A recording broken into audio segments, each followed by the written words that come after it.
एक पोस्ट के लिए हम 7 लोग लड़ते हैं और वो एक पोस्ट के लिए 2 लोग लड़ते हैं, तो ये तो अन्याय है। इसको सॉर्ट आउट करना तो सरकार का काम है। सरकार को न्याय देखना चाहिए।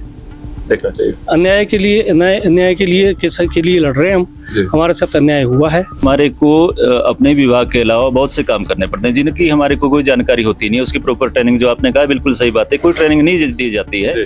मिनिस्ट्री स्टाफ भी हमारे ही परिवार के लोग हैं, वो भी राजस्व विभाग के ही लोग हैं। एक समय था जब सुपरिटेंडेंट की पोस्टें सिर्फ 12 होती थी पूरे हिमाचल में। उस समय इन लोगों को 20% जो है नायब तहसीलदारी में कोटा दिया जाता था, तो ठीक था, जायज था, वो सही बात है। आज की डेट में 225 उसकी सुपरिटेंडेंट की पोस्टें हैं, तो वहाँ पे 225 तो एंजॉय करें, उसके ऊपर जो हमारी 47 उसको भी ले जाते हैं। तो जनता कब तक ये उम्मीद करे कि भाई आप लोग जो है वापस काम पे आएंगे और उनके काम जो है वो रिज्यूम हो पाएंगे? सरकार अगर आज भी बात करने के लिए बुलाती है और उसमें सकारात्मक रिजल्ट निकलते हैं तो काम पे कल भी लौटा जा सकता है। अभी के टाइम पे अगर हम बात करें तो मतलब अब बिना डिमांड पूरी हुए, मीट हुए, वापस काम पे नहीं जाएंगे? नहीं चाहिए, नहीं चाहिए, नहीं चाहिए, नहीं चाहिए, शौक नहीं मजबूरी है। आलोचना नहीं, सहयोग चाहिए। आश्वासन नहीं, प्रयोग चाहिए। जन सेवा हेतु हम तत्पर, संसाधनों का उपयोग चाहिए। नमस्कार देवी और सज्जनों, मेरा नाम मुकुल देव वृक्षपति है और इस समय पर आप लोगों के बीच में हिमाचल प्रदेश के सोलन जिला के लघु सचिवालय मिनी सेक्रेटरीट से आप लोगों के बीच में लाइव है, जहां पर आप यहां पर देख सकते हैं जो हमारे बीच में पटवारी कानून को महासंघ है, उनके जितने भी जो हमारे बीच में पटवारी और कानून को हैं वो यहाँ पर जुटे हुए हैं ये दिखाने के लिए जो उनकी चलती हुई स्ट्राइक है उसमें आज एक और दिन यहाँ पर ऐड कर रहे हैं।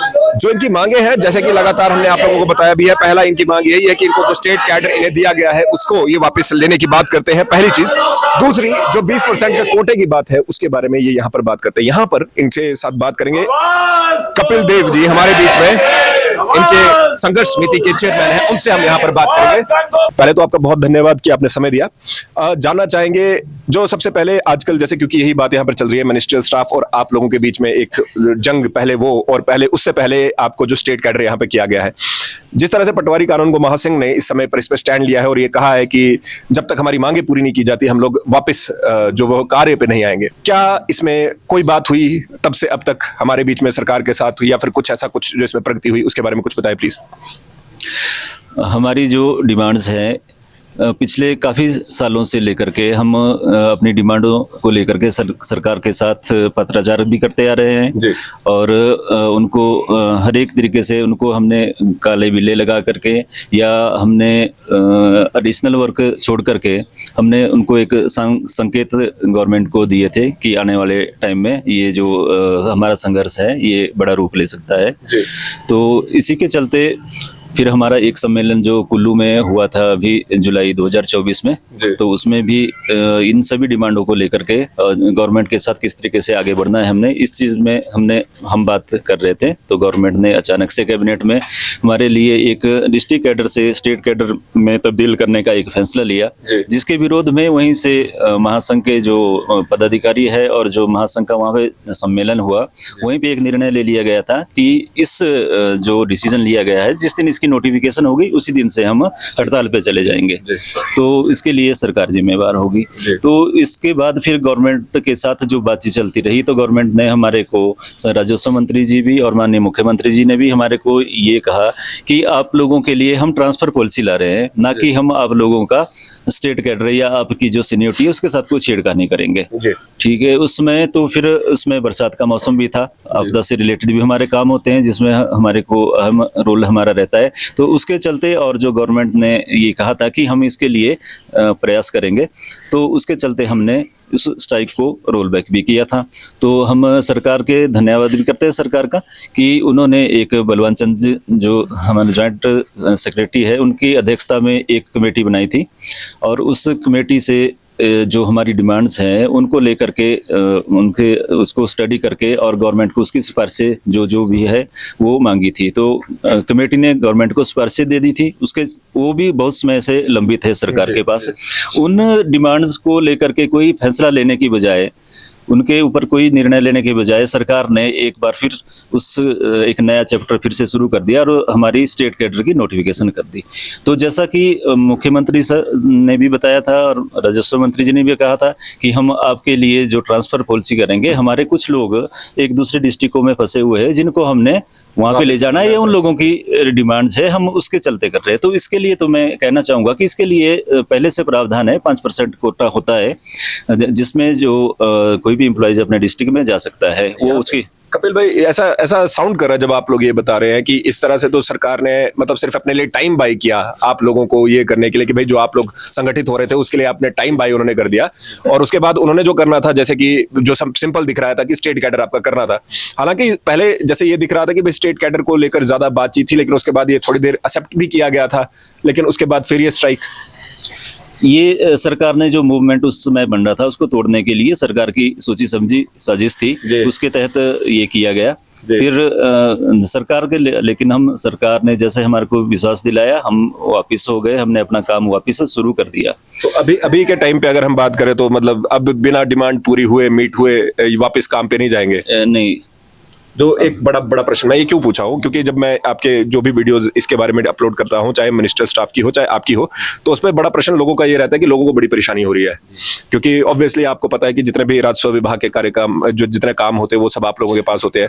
तो जनता के मन में भी ये बात है कि भाई ये कब खत्म होगा, तो कब हमारे काम बन पाएंगे, उसके बारे में। मैं ये नहीं कह रहा हूँ कि आपका पॉइंट वैलिड नहीं है, मैं ये कह रहा हूँ कि ऑब्वियसली सारे जो कर्मचारी हैं, चाहे फिर उसके बाद हमारी नेता है या मंत्री हैं, वो सारे होते तो जनता के लिए ही है, तो वो जनता के लिए बहुत ज्यादा मुश्किल काम आ रहा है, वो तो उनके लिए क्या संदेश रहना चाहिए? सर, हम इसके लिए हम भी चिंतित है, लोगों के काम होने चाहिए, इसी के लिए हम विभाग में लोगों की सेवा करने के लिए आए हुए, लेकिन ये दायित्व तो सरकार का है कि इसमें वो कदम उठाए, वो हमारे को बात करने के लिए भी बुलाए, और जो हमारी डिमांड्स है जो बिल्कुल जायज डिमांड है हमारी, कोई ऐसा नहीं है कि वो ना मानने वाली डिमांड है कोई, हमारी जो डिमांड्स है वो सारी बिल्कुल जायज डिमांड है। हम कोई बड़ा कुछ नहीं मांग रहे हैं, हम मांग रहे छोटी छोटी चीजें हैं, कोई स्टेशनरी अलाउंस है 25 रुपए में हम क्या ले लेंगे, ऐसी छोटी मोटी जो ये तो मतलब ऐसी डिमांड है, कोई ऐसे नहीं है कि कोई पूरी नहीं की जा सकती है। मैं यहाँ पे बताना चाहूंगा क्योंकि भाई ने यहाँ पे पूरा नहीं बताया, स्टेशनरी अलाउंस क्या है कि जो अलाउंस इन्हें मिलता है स्टेशनरी खरीदने के लिए वो 25 रुपए का है, जो सुन के भी अपने आप से अजीब सा लगता है, क्योंकि अभी अगर कॉपी भी खरीदनी हो कोई तो वो भी आराम से हमारे पास 20 से 50 रुपए की आती है, कोई बड़ी रजिस्टर खरीदना हो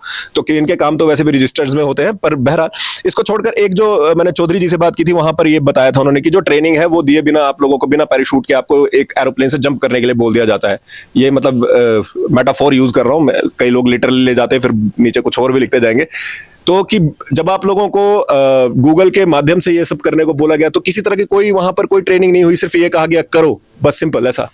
मैं आपको बताना चाहता हूं कि हमारे को अपने विभाग के अलावा बहुत से काम करने पड़ते हैं जिनकी हमारे को कोई जानकारी होती नहीं है, उसकी प्रॉपर ट्रेनिंग जो आपने कहा बिल्कुल सही बात है, कोई ट्रेनिंग नहीं दी जाती है, ऊपर से एक फरमान आ जाता है ये काम करना है और इतने दिनों में करना है और ये टाइम बाउंड है बस जी।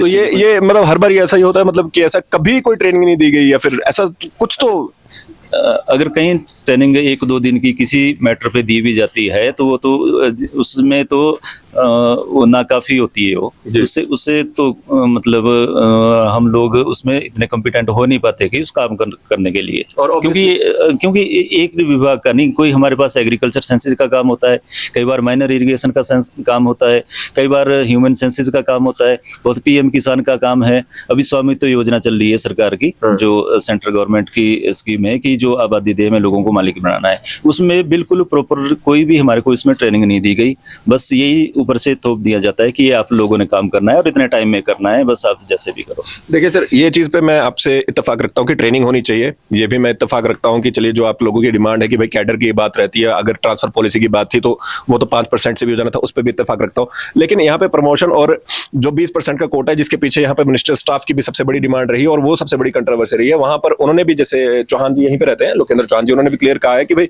वो बता रहे थे, मैं उन्हें कोट कर रहा हूँ, उन्होंने कहा था कि भाई हमारा मुख्यमंत्री से बात हुई थी तो उन्होंने कहा था कि आपका अधिकार है, ये आपसे नहीं लिया जाएगा, वो 20% कोटा जो आप लोग चाहते हैं। मैंने फिर चौधरी जी से बात की थी, चौधरी जी ने ये क्लियर किया था कि भाई देखो हमारे पास हम जो है पटवारी ही रिटायर हो जाता था, अब जरा थोड़ा कानून को तक पहुंचता है, तो समझ तो आता है दोनों तरह से, लेकिन बात यह है कि जब आप सरकारी मुलाजिम दोनों सरकारी मुलाजिम है, तो उसमें ये सामंजस्य जो बैठेगा, ये तो दिख ही रहा है कि किसी ना किसी तरह दोनों ये सामंजस्य तो हमेशा के लिए खत्म होता हुआ दिख रहा है। आप समझ रहे हैं मैं क्या कह रहा हूं? क्योंकि अगर आप लोगों को वो 20% कोटा दे दिया जाता है तो मिनिस्ट्रियल स्टाफ को लगेगा कि उनके साथ जो है वो अन्याय हुआ है। आपको नहीं दिया जाता, आप तो कह ही रहे हैं कि हमारे साथ अन्याय हुआ है। तो इसके बीच का रास्ता क्या निकलेगा, क्या होगा यहाँ पर? क्योंकि अगर सरकार को इन्वॉल्व करेंगे, सरकार ने तो आपको भी कहा कि भाई हाँ हम आपकी बात मान रहे हैं, फिर उसके बाद आप लोग यहाँ पे स्ट्राइक कर रहे हैं, तो ऑब्वियसली वो भी नहीं मान रही है। तो वो दोनों की लड़ाई में कहीं ऐसा तो नहीं कि सरकार अपना काम निकाल जाएगी फिर? मिनिस्ट्री स्टाफ भी हमारे ही परिवार के लोग हैं, वो भी राजस्व विभाग के ही लोग हैं। एक समय था जब सुपरिटेंडेंट की पोस्टें सिर्फ 12 होती थी पूरे हिमाचल में। उस समय इन लोगों को 20% जो है नायब तहसीलदारी में कोटा दिया जाता था, तो ठीक था, जायज था, वो सही बात है। आज की डेट में 225 उसकी सुपरिटेंडेंट की पोस्टें हैं, तो वहाँ पे 225 तो एंजॉय करे, उसके ऊपर जो हमारी 47 उसको भी ले जाते हैं।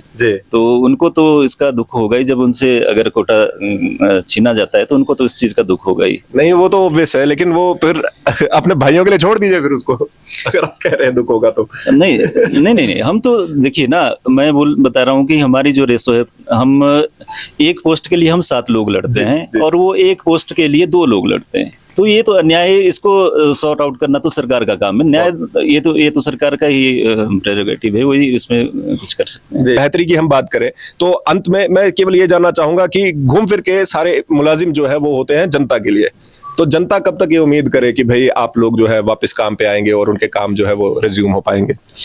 सरकार अगर आज भी बात करने के लिए बुलाती है और उसमें सकारात्मक रिजल्ट निकलते हैं तो काम पे कल भी लौटा जा सकता है, परसों भी लौटा जा सकता है। ये सब कुछ सरकार के ऊपर डिपेंड है। आश्वस्त है कि सरकार आपकी बात सुनेगी? हम आश्वस्त है, क्योंकि हमारी जो डिमांड है बिल्कुल जायज है, उसमें कोई ऐसी डिमांड नहीं जो नहीं मान सकती, और सरकार को इसमें पहल अवश्य करनी चाहिए। सर, अभी की बात करें, क्योंकि आप तो एंटी तक पहुंचे हैं, लेकिन जैसे बाकी लोगों की बात है वो प्रमोशन के रिगार्डिंग बात है या फिर जो ट्रेनिंग के रिगार्डिंग बात है, सारी चीज़ों की बात है, क्योंकि आपने एक ज़माना देख लिया और अब के ज़माना जो है वो टेक्निकली एडवांस भी होता जा रहा है। आप किस तरह से देखते हैं इस पूरे संघर्ष को और किस तरह से देखते हैं जो सरकार का इसमें रवैया रहा है, जो सरकार का इसमें पक्ष रहा है, कैसे देखेंगे उसे? सरकार का रवैया हमारे प्रति तो पहले से ही उदासीन रहा है। जी। पहले हमारे समय में भी जब मैं पटवारी कानगो से नायब तहसीलदार भी पहुंचा, जितना मैंने अरसा, मैं 29 साल तो पटवारी रहा। 29 साल तक पटवारी? 29 साल बाद मैं कानगो प्रमोट हुआ। तो एक तो हमारे साथ एक अन्याय ये है कि जो हमारी दूसरे भाई लोग हैं, क्लरिकल स्टाफ जो है, उनके लिए जो कोटा दिया गया है 20% और 20 ओपन से आता है, हमारा ये पहले से संघर्ष है कि इसको हमारे को 100% किया जाए, क्योंकि हमें 60% 96 में 50 था पहले, 96 में हमारा 60 हुआ था, उसके उपरांत ये हमने संघर्ष किया तो 60 मिला। तब भी ये 65% कैबिनेट पे के स्तर पर भी हमें हुआ था, लेकिन जब इम्प्लीमेंटेशन हुई तो 60 हुआ। अब आप ये एक सोचिए कि एक कर्मचारी जो इकट्ठा भर्ती होता है, एक क्लास 4 हमारे साथ भर्ती होता है पटवारी के साथ, वो तहसीलदार तक चला जाता है, क्योंकि उनका सिस्टम दूसरा है, उनको अलग से परसेंटेज मिलती है। 100% तो उनका अपना है और 20% वो हमारा कोटा उनको जाता है, प्लस 20% हमारा जो है वो ओपन से आता है। तो हमारी तो डिमांड शुरू से पहले से ये रही है, जब मैं भी यूनियनिस्ट रहा हूँ उस समय से, कि भी हमारे कोई 100% का कोटा हमें दिया जाए। जी, पर इसमें जो सबसे बड़ा सर एक और सवाल आता है, क्योंकि इस कोटे की हमने बात की कि 2 टायर प्रमोशन का जितना भी हमारे बीच में ये सारा चक्कर है, अगर ये हटा दिया गया, जो खासकर जिस आप अपने कोटे की बात कर रहे हैं, तो वो पहला मिनिस्ट्रियल स्टाफ, पहला ऐसा स्टाफ होगा जिससे ये कोटा हट जाएगा, तो वो भी अपने आप में ही एक अलग से। नहीं, उनके साथ कोई अन्याय नहीं है, वो 100% तो अपना ले रहे हैं। 20 आपका एक्स्ट्रा है, 20 हमारा ले रहे हैं, उनका 120 है, हमारा 60 है। आप ये देखिए, अन्याय को देखिए ना आप। जी। हमारा 60% है, उनका 120 है, प्लस एक स्टेज ऊपर जाके उनको 20% का अलग से मिलता है, जो एक उनका सुपरिटेंडेंट से ऊपर तहसीलदार को डायरेक्ट हो जाते हैं। ओके। 20 उनका 140 हो गया हिसाब से। तो लेकिन परीक्षाएं तो उनको भी देनी पड़ती होंगी। परीक्षाएं हमारे साथ तो ये भी अन्याय है, हमें जब भी कोई प्रमोशन मिलता है, चाहे वो कानगो का हो चाहे वो नायब तहसीलदार का, तो हमारे को परीक्षा पहले पास करनी पड़ती है। जी। हम तभी एलिजिबल होते हैं, जबकि इनके लिए परीक्षा का कोई वो नहीं है। ये पहले प्रमोट होंगे, फिर ये ट्रेनिंग करेंगे, फिर उसके बाद इनकी परीक्षाएं होगी, फिर इनकी। पर अगर वो परीक्षा में फेल हुए तो नहीं लगते होंगे तब तो? नहीं, फिर डिमोशन तो नहीं होता ना, अच्छा वहीं पे डिमोशन वो वहीं पे रहेंगे। ये अलग बात है कि भी उनको इंक्रीमेंट नहीं मिलेगा। सरकार को न्याय देखना चाहिए, देखना चाहिए। अन्याय के लिए अन्याय के लिए लड़ रहे हैं हम, हमारे साथ अन्याय हुआ है तो इसको होना चाहिए। और एक और इनकी जो भाई लोगों की डिमांड है कि हमारा पहले से डिस्ट्रिक्ट का कैडर था तो इसको डिस्ट्रिक्ट में रहने दिया जाए, स्टेट में जाके क्या करेंगे। जिन्होंने भी ये सेटअप किया है उन्होंने इसको इस लिहाज से किया था क्योंकि हमारी जो पोस्टें हैं वो ग्रामीण क्षेत्रों में हमारे ऑफिस होते हैं, हमें गांव में काम करना है। पटवारी को विलेज रेवेन्यू ऑफिसर ही कहते हैं। विलेज रेवेन्यू ऑफिसर गांव में हमें काम करना है, तो हमें जो अगर लोकल वहाँ हमारा पटवारी होगा, कानून होगा तो उसको उस इलाके की जानकारी है, उसकी भाषा की उसको जानकारी है, उसका जो हमारा रेवेन्यू में भी पैमाने का हिसाब भी होता है। पर इसमें तो जो राजस्व मंत्री है उन्होंने साफ साफ कह दिया है कि कुछ भी हम एक कदम भी पीछे नहीं लेंगे। वो तो मैंने भी बयान उनका पढ़ा था, सुना था। नहीं, ये तो संघर्ष जारी है और मैं एक सेवानिवृत्त राजस्व अधिकारी होने के नाते हम भी इनके साथ हैं। हमारा जो पूरा हमारा अपना भी फोरम है, हमारा फोरम का समर्थन इनके साथ है पूरा। आश्वस्त है, सुनेगी सरकार? बिल्कुल सुनना चाहिए सरकार को, तो हमारी तो गुहार है, हम भी इनके साथ हैं। ये हमारे सब कोलीग्स हैं, तो हम तो चाहेंगे, हमारी भी एक प्रार्थना है सरकार से कि हमारा जो सेवानिवृत्त कर्मचारियों के जो एरियर है, जो हमारी बैलेंस बचे हैं वो भी दिए जाएं। मैं 21 में रिटायर हुआ, मेरा 5 साल का तो पे का एरियर बनता है, पे का एरियर, और वो जो तनख्वाह का एरियर है वो रुका हुआ है। क्या बुरा किया, जो 22 में रिटायर हुआ उसको सब कुछ मिल रहा है जी, और हमारे को कुछ नहीं मिल रहा है। तो ये हमारी तो ये है कि भी डीए के एरियर हैं हमारे और पे के एरियर हैं, कंपटीशन का है और है बहुत सी हमारी है, वो सारा गवर्नमेंट के पास है डिमांड चार्टर। बड़ा प्रश्न यहाँ पर यही रहेगा कि जितने भी हमारी जनता है उसके लिए यहाँ पर सरकार इन दोनों मिनिस्ट्रियल स्टाफ और पटवारी कानून को महासंघ इन लोगों को कब इकट्ठे एक जगह बिठाकर कब बात करती है ताकि जो दिक्कत यहाँ पर जनता को आ रही है वो खत्म हो सके। देवी और सज्जनों, मेरा नाम मुकुल देव वृक्षपति है, मेरे साथ नरेंद्र जी। जय हिंद, जय भारत, जय हिमाचल।